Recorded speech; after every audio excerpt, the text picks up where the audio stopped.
5 बड़ी बातों के साथ आज शुरुआत कर रहे हैं। कल है डेरिवेटिव एक्सपायरी जुलाई सीरीज की, लेकिन ठीक उससे पहले बाजार ने पिछले 2-3 दिन का जो हल्की गिरावट टू साइडवेज था उसको एक झटके में ख़त्म करने की कोशिश कर रहा है। निफ्टी कोशिश कर रहा है 19,800 के ऊपर आके ट्रेड करके टिकाए रखने की, तो बैंक निफ्टी की भी प्रयास जारी है कि किसी तरह से 46,000 का लेवल उसको भी मिल जाए ताकि वो भी अपने सपोर्ट को बचा के नए रिदम की तरफ बढ़ जाए। पहले 5 बड़ी बातें देखते हैं, फिर उसके बाद रिपोर्ट कार्ड आपके सामने रखेंगे। आज के मेहमान हमारे साथ राहुल शर्मा है, उनसे भी हम बातचीत करेंगे और समझेंगे इस समय क्या करना चाहिए। 19,800 के आसपास अभी निफ्टी है। आईटीसी, एलएनटी, रिलायंस इंडस्ट्रीज, काफ़ी हद तक टाटा मोटर्स को भी आप जोड़ सकते हैं, इसने हेल्प की है आज बाजार की। इसमें सबसे बड़ा योगदान रिलायंस इंडस्ट्रीज़ का है। जितना आप निफ्टी का गेन देख पा रहे हैं उसका करीब 40% गेन सिर्फ रिलायंस इंडस्ट्रीज से आया है।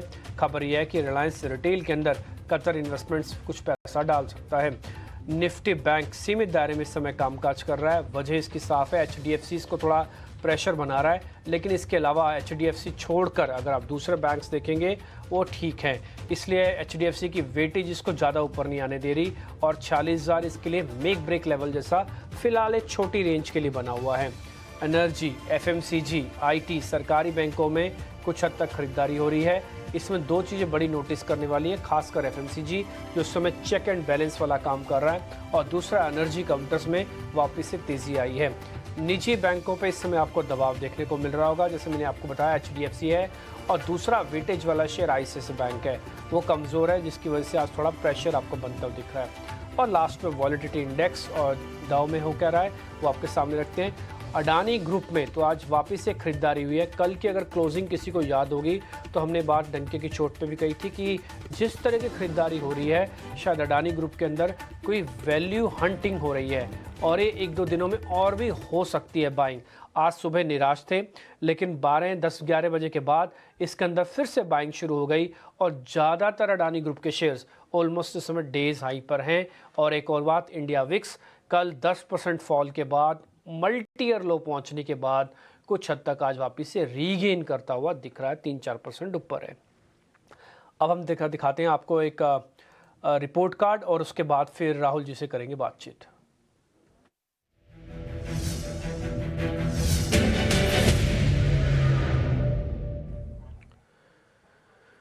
कल के हमारे मेहमान थे प्रशांत सावंत, वो कह रहे थे कि इंडिगो को आप बेच सकते हैं, तो बेचने की रिकमेंडेशन काम आई। 2% का गेन आपको वहाँ से मिला। एसीसी, अल्ट्रा, अंबुजा, ग्रासिम, ज़्यादातर सीमेंट की कंपनीज तेज़ थी। इन्होंने कल एसीसी कहा, कल का भाव 1890 था जिस रेट पे इन्होंने बोला था। हम 12 से 12 लेते हैं, यानी कि कल के 12 बजे से आज के 12 बजे तक का जितना भी रिटर्न है वो सारा कैलकुलेट करके आपके सामने डालते हैं। 2% का गेन।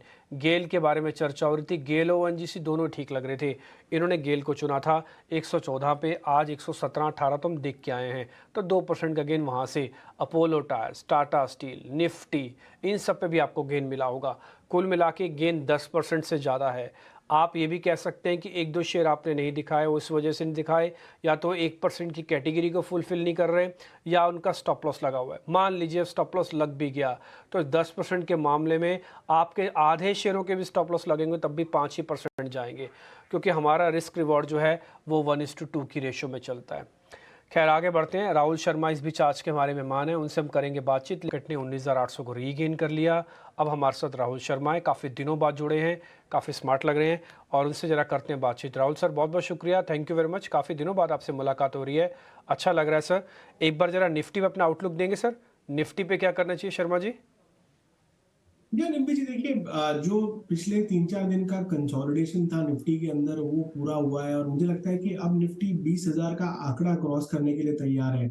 आज रात को एफओएमसी का जो जो मीटिंग है उसका आउटकम जरूर आएगा, कल हम रिएक्ट करेंगे, बट मेरे हिसाब से 25 बिप्स मार्केट ने फैक्टर इन कर लिया है, तो कोई वहां से सरप्राइज या कोई नेगेटिव मुझे लगता नहीं कि आना चाहिए। और खास करके यूएस मार्केट जो है जरा भी यहाँ पर कोई नर्वसनेस नहीं दिखा रहे हैं। लगातार डाउ जोन्स में हमने देखा है कि काफी अच्छी तेजी बनी हुई है। डोमेस्टिकली भी एफआईआईज ने काफी अच्छा लॉन्ग पोजीशन मार्केट में बना के रखा हुआ है। तो मेरे हिसाब से ये पुल बैक खत्म हुआ है। आज के सेशन में हमें एक तरह से बाइंग देखने को मिल रही है, खास करके निफ्टी में आज डिसाइसिव मूव है। बैंक निफ्टी थोड़ा सबड्यूट जरूर है, मेरे हिसाब से एक्सपायरी के बाद बैंक निफ्टी में 46,200 के ऊपर मोमेंटम बनता हुआ दिखेगा, लेकिन निफ्टी में मेरे हिसाब से आज जैसे ही 19,710 और 750 के दो जो रेजिस्टेंस थे वो क्रॉस हुए, निफ्टी के अंदर एक तरह से तेजी का पर्दा भारी हुआ है और मुझे लगता है कि 20,000 का एक इमीडिएट टारगेट निफ्टी में देखने को मिल सकता है। अगर आप फ्रेश पोजीशन लेना चाहते हैं तो आई थिंक जो निफ्टी में अगस्त सीरीज के जो ऑप्शंस है, फर्स्ट वीक के जो एक्सपायरी के ऑप्शंस है वो लेके चलिए। मेरे हिसाब से पोजीशन ही मुझे लगता है कि 20,000 और 20,200 तक के लेवल्स आपको निफ्टी के अंदर आने वाले 8 से 10 सेशन में देखने को मिल सकता है। ठीक है, आप कह रहे हैं 20,000 तक जा सकता है, फिर सर लगे हाथ स्टॉप लॉस भी बता दीजिए। क्या देखिए 18,600 का एक फिबोनाची लेवल है, निफ्टी ने कल यहीं पर लो बनाया। मेरे हिसाब से स्टॉप लॉस आप 18,650 का रख सकते हैं। रिस्क रिवॉर्ड जो है यहाँ पर अभी भी फेवरेबल है। आज 130 पॉइंट चलने के बाद भी मेरे हिसाब से यहाँ पर भी लॉन्ग पोजीशन ली जा सकती है। अगर आप थोड़ा सा पोजिशनल व्यू लेके चलते हैं तो मेरे हिसाब से अगस्त के जो ऑप्शंस है उनको लेकर चलिए। वहां पर स्पॉट के हिसाब से 650 का स्टॉप लॉस लगाइए और मुझे लगता है 20,000 20,200 तक के लेवल्स आपको देखने को मिल सकते हैं निफ्टी का। ठीक है, 20,000 तक के लेवल्स आपको देखने को मिल जाएंगे। 20,200 भी जा सकता है, ऐसी बात नहीं है। और आपको 19,650 का एक स्टॉप लॉस आपको रखना होगा। ये कई बार मार्केट ने प्रूव किया। कल परसों भी आप 650 तक के लेवल तक गए, फिर से शूट करके एकदम से आ गए हैं अब 800 की कैटेगरी में। तो ये एक इंपॉर्टेंट लेवल है। सर ने इसकी फिबोनाची रिट्रेसमेंट लेवल्स भी आपको बताए, इसकी इंपॉर्टेंस क्या है। सर बैंक निफ्टी पे जरा जल्दी से बता दीजिए, फिर शेयर्स के सिलसिले को शुरू करेंगे। ये देखिए बैंक निफ्टी अभी भी साइडवेज कंसोलिडेशन में है। बैंक निफ्टी के अंदर ब्रेकआउट अभी तक आया नहीं है। ये ब्रेकआउट आता है अगर हम 46,200 का लेवल बैंक निफ्टी के अंदर निकालते हैं। थोड़ा दूर है यहाँ पर, कल एक्सपायरी है तो थोड़ा प्रेशर जरूर रहेगा। और हमने पिछले 3-4 सेशन से देखा है कि 46,000 के जो कॉल पुट जो जो ऑप्शन पार्टिसिपेंट्स है काफी यहाँ पर घमासान देखने को मिल रहा है। तो मेरे हिसाब से पोस्ट एक्सपायरी 46,200 का लेवल निकले तो यहाँ पर आपको बैंक निफ्टी में तेजी का व्यू बनेगा, जहां पे 47,000 और 47,500 तक के लेवल्स आपको निफ्टी बैंक में आते हुए दिख सकते हैं। एज ए स्टॉप लॉस मेरे हिसाब से आपको 45,800 का स्टॉप लॉस लगाना है ये ब्रेकआउट आने के बाद। ओके ठीक है, ब्रेकआउट आने के बाद 45,800 का एक स्टॉप लॉस बन जाएगा। 45,800 की इंपॉर्टेंस आपको कल भी बताई थी हमने, आज सुबह भी बताई थी। और राहुल जी भी यही कह रहे हैं कि 45,800 का एक बार स्टॉप लॉस रख के आप इसके अंदर भी बुलिश ट्रेंड ले सकते हैं। 47,000 तक का टारगेट है। 46,200 के पार होने पर पोजीशंस को बढ़ाइएगा। अभी सिर्फ उन लोगों के लिए जिनके पास 45,800 का ट्रेलिंग स्टॉप लॉस लगा हुआ है। जो ताज़ा खरीदारी करना चाहते हैं या तो लो वॉल्यूम के साथ करें या तो ना करें, और एक बार 46,200 पार होने पर फिर उतर के आएँ, या तो थोड़ा वॉल्यूम रख लें। अगर आपको लग रहा है 4 लॉट लेने हैं तो 1 लॉट ही लो, बस, इससे ज़्यादा नहीं। तो ये निफ्टी और निफ्टी बैंक को लेकर एक क्लियर व्यू आपके सामने मिल गया। अब शेयर्स के सिलसिले को शुरू करते हैं। पहले ताज़ा खरीदारी वाले शेयर्स आपकी स्क्रीन पर आएंगे।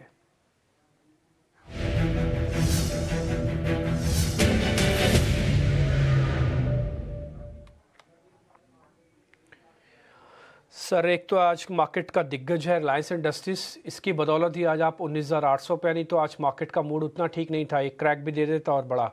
और दूसरा सर एस्कॉर्ट्स कुबोटा, ये धीरे धीरे करके चला, पहले 2,000 पक्का बेस बनाया, फिर 2,200 बनाया, अब 2,400 भी हो चुका है सर।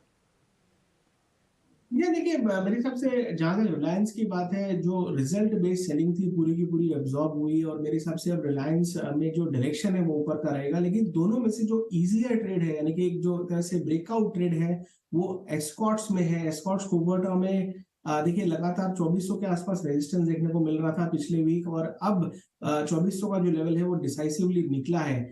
मुझे लगता है 2,500 का टारगेट इमीडिएट बेसिस में एस्कॉर्ट्स में देखने को मिल सकता है। 2,390 के स्टॉप लॉस से लॉन्ग करने की राय रहेगी। क्लियर ब्रेकआउट ट्रेड है, काफी अच्छे वॉल्यूम्स यहाँ पर कैश और फ्यूचर में दोनों में देखने को मिल रहे हैं। और मुझे लगता है कि ओवरऑल दोनों में से जो इजियर ट्रेड है, तकरीबन 21% ओपन इंटरेस्ट में बिल्डअप हुआ है, तो काफी अच्छा अट्रैक्शन है। एस्कॉर्ट्स के साथ जाना चाहिए, लॉन्ग्स के साथ। ठीक है, फिर एक काम करते हैं सर, रिलायंस को छोड़ दें। रिलायंस जिनके पास पोजीशन है उनका ट्रेलिंग स्टॉप लॉस दे दीजिए बस। ये देखिए अगर आपका रिलायंस में पोजीशन है तो मेरे हिसाब से 2510 का एक ट्रेलिंग स्टॉप लॉस लगाइए, और जैसे जैसे मूव करता है एक 2550 का एक रेजिस्टेंस जरूर है रिलायंस को। आई थिंक जैसे ये पार होता है मेरे हिसाब से फ्रेश एक तरह से मोमेंटम बनेगा। But but as of now 2510 का एक स्टॉप लॉस लगा के लॉन्ग पोजीशन में बने रह सकते। ठीक है, नए वालों को आना नहीं है, पुराने वालों को जाना नहीं है। तो पुराने वालों को स्टॉप लॉस लगाना है, 2510 का लगाना है रिलायंस इंडस्ट्रीज पर। ट्रेड को ओपन रखिएगा, 2550 तक का टारगेट है। रिस्क रिवॉर्ड नए वालों के लिए जम नहीं रहा है, इसलिए नए वालों के लिए आने के लिए मना किया, लेकिन पुराने वालों के लिए 10 रुपये की गुंजाइश और बनती है। आप 2550 तक का टारगेट अपना रखें। 2600 तब आएगा जब 2550 पार हो जाएगा, इसलिए हमने टारगेट तो लिख दिया और कैटेगरी होल्ड में डाल दी है बजाय इसको बाय करने के। दूसरी बात है स्कॉट्स पे, वहाँ बाय है, वहाँ क्लियर कट बाय ले सकते हैं, थोड़ा वॉल्यूम कम रखना बस और कुछ नहीं। 2500 तक का टारगेट है, 2390 का एक स्टॉप लॉस रखना होगा। आगे बढ़ते हैं सर जरा अनवाइंडिंग के दो शेयर्स भी हैं, एक तो BHEL है भेल और दूसरा है कोरोमंडल इंटरनेशनल। इन दोनों शेयर्स को भी चेक कर लो सर। ये देखिए BHEL में इनफैक्ट एक अच्छा ब्रेकआउट हमें देखा था तकरीबन जब प्रीवियस टॉप 92 का निकला था। इनफैक्ट 2 वीक पहले जब आपके चैनल पे डिस्कशन हुआ था तब हमने कहा था कि एक लंबा मूव यहाँ पर देखने को मिल सकता है। अगला जो पड़ाव है BHEL में तकरीबन 104 और 110 तक का है, तो मेरे हिसाब से 104 के इमीडिएट टारगेट के लिए BHEL में लॉन्ग रह सकते हैं। 104 अगर निकलता है तो 110 111 भी टेस्ट होता हुआ दिख सकता है। क्लियरली एक अच्छा मोमेंटम मूव यहाँ पर बनता हुआ दिख रहा है। फ्रेश पोजीशंस के लिए मेरे हिसाब से स्टॉप लॉस जो रहेगा इस लॉन्ग पोजीशंस के लिए रहेगा 96 का। तो 96 का स्टॉप लॉस लगाइए। 104 और 110 के दो टारगेट्स रहेंगे BHEL में। जहां तक कोरोमंडल में सेटअप है, देखिए कोरोमंडल ने भी आज ब्रेकआउट दिया है। लगातार स्टॉक मल्टीपल बार तकरीबन 980 के आसपास अटकता हुआ दिखा था। आज 980 का लेवल इसने निकाला है। मैं क्लोजिंग का वेट करूंगा यहाँ पर। आई थिंक अगर क्लोजिंग बेसिस में 980 के ऊपर मिल गया तो कोरोमंडल में मुझे लगता है कि 1070 तक के मूव्स आपको आने वाले सेशंस में देखने को मिल सकते हैं। तो कोरोमंडल थोड़ा वेट एंड वॉच कीजिए, लेकिन BHEL को आई थिंक यहाँ पर भी लिया जा सकता है। ठीक है सर, कोरोमंडल अगर 1070 जाता है तो इसका स्टॉप लॉस क्या रखेंगे और ब्रेकआउट का लेवल क्या था? जी देखिए 980 स्पॉट के हिसाब से ब्रेकआउट लेवल है। 980 के ऊपर अगर क्लोजिंग आ जाती है आज के दिन में तो आप लॉन्ग पोजीशन लेके चल सकते हैं। स्टॉप लॉस जो आपका रहेगा वो रहेगा 960 का, यानी कि 20 पॉइंट का स्टॉप लॉस रहेगा। और 1070 तक का टारगेट मुझे लगता है कि 5 से 10 सेशन में आपको देखने मिल सकता है कोरोमंडल में। ठीक है, 4 शेयर हमने सर से पता किया, चारों के चारों में हमको बाय मिल गया। एक्चुअली एक में होल्ड है, एक 3 में बाय है। एक होल्ड है जो रिलायंस इंडस्ट्रीज में 2550 तक का टारगेट है। एस्कॉर्ट्स बाय, भेल बाय और कोरोमंडल बाय। कोरोमंडल में भी कुछ कंडीशंस के साथ बाय है कि 980 के ऊपर क्या आज की क्लोजिंग चाहिए हमको स्पॉट की। दूसरी बात है 960 का स्टॉप लगेगा, रिस्क रोड जमता है और 1070 तक का टारगेट है। दूसरा है भेल 104 110 दो टारगेट, 96 का स्टॉप लॉस। अब अभी सारे के सारे लेवल्स अच्छे से नोट कर लीजिएगा, या तो फोटो खींच लीजिए, लिख लीजिए। तो यूट्यूब पे भी ये चैनल पे आपको रहेगा, आप चाहें तो पीछे करके भी थोड़ा देख सकते हैं कि राहुल जी ने कौन कौन सी कॉल्स दी थी और उसमें क्या टारगेट स्टॉप लॉस है। अपने ट्रेड को बेहतर बनाइए बेहतर एनालिस्ट के साथ। अब हम जरा मंदी वाले सेगमेंट को खोल रहे हैं, तो फ्रेश शॉर्ट्स ताज़ा बिकवाली वाले शेयर्स अब आपकी स्क्रीन पर आएंगे।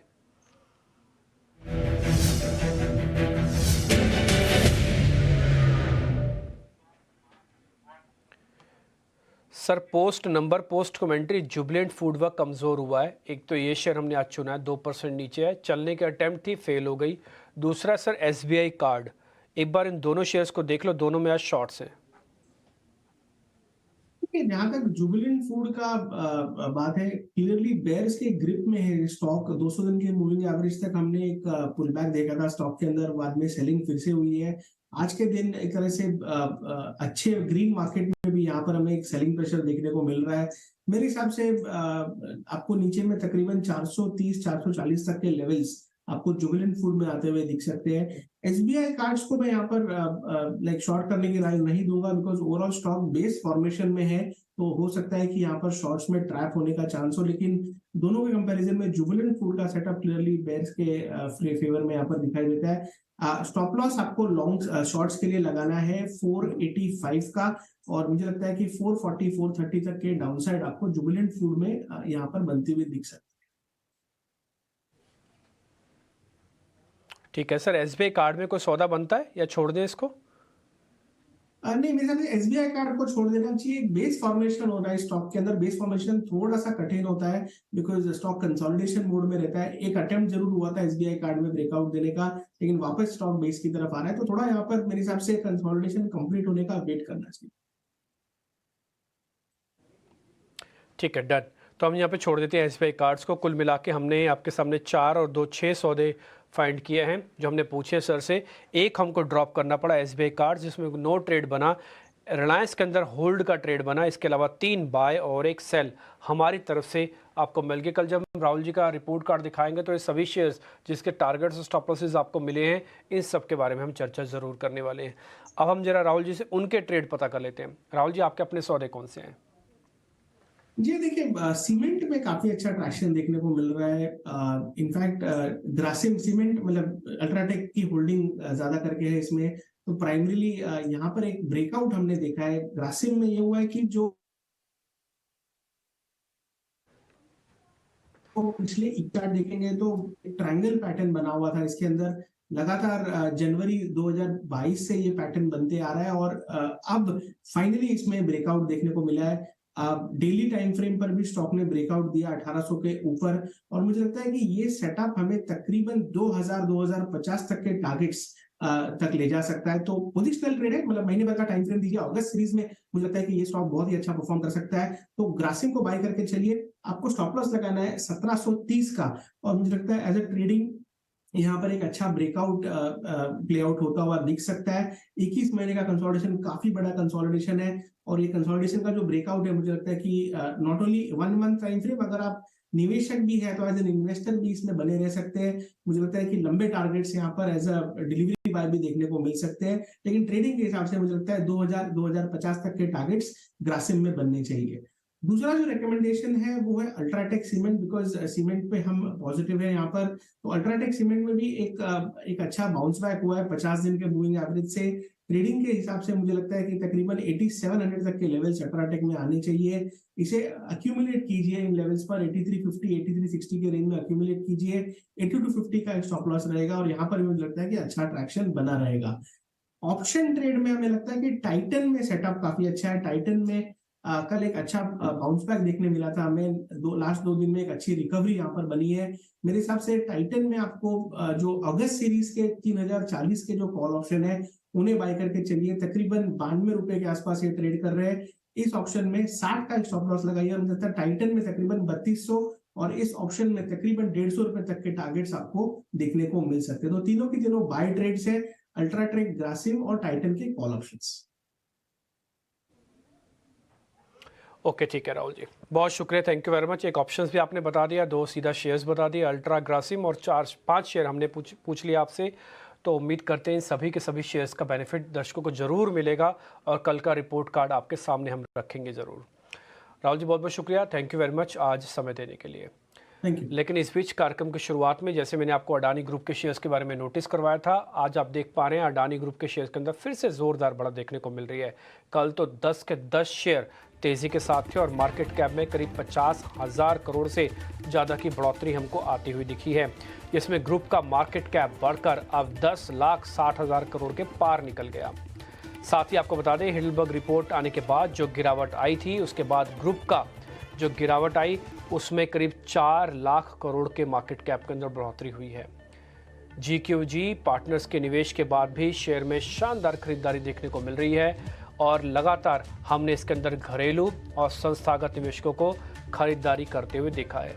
हमने कल भी आपको नोटिस कराया था, हम आज भी आपको नोटिस करा रहे हैं कि अडानी ग्रुप के शेयर्स के अंदर अच्छी बाइंग फिर से लौटती हुई दिख रही है, और कल का मोमेंटम से ही क्लियर हो गया था कि ये 1 डे वाला इफेक्ट नहीं है, ये शायद कॉन्टिन्यूटी इफेक्ट दिखेगा, और आज आपको 10 बजे के बाद, 10:30 बजे के बाद वो फिर से दिखना शुरू हो गया।